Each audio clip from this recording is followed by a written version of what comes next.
The woman who General Jonathan Vance allegedly sent a now notorious email to says she wanted the Minister of National Defence, Harjit Sajjan, to know about the email and that she thought the minister would take action.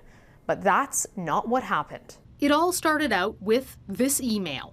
It's what was in the envelope military ombudsman Gary Walborn tried to hand Minister Harjit Sajjan in 2018. Inside was an email chain in which Vance, who had approached a young woman corporal offering career advice, suggested if they couldn't find a convenient time to meet for a professional coffee or beer in Ottawa, we could throw caution to the wind and escape to a clothing-optional island in the Caribbean. Global News has obtained the email and spoken with the woman. We have agreed to protect her identity as she is now a reserve military officer and fears career repercussions. She agreed to talk after repeated requests by Global News, willing to tell her truth. Vance vastly outranked the woman at the time of the email, and she was uncomfortable with the sexual insinuation. She believed Vance was making an inappropriate joke, but beyond that, there was an undercurrent that would bother her for years. People don't say those things unless they're testing the waters, she said. Vance has said he doesn't recall sending the email, but that if he did, it was meant as a joke not allowed under policies he would later implement.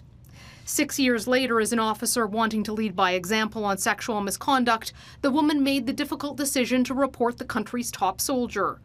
She approached the military ombudsman because she knew he would have to go to the minister, who could do something, and she was concerned about the integrity of Operation Honor and the forces.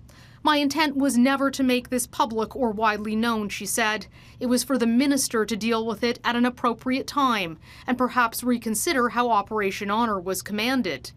A time the woman thought like when the government was deciding on the general's future, including extending his term.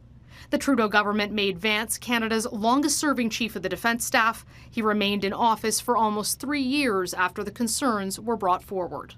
The Liberal government has defended its lack of action, saying it couldn't proceed without the name of the woman. But she says she asked the ombudsman to protect her identity and thought the email would be proof enough for the minister and others. Mercedes Stevenson, Global News, Ottawa.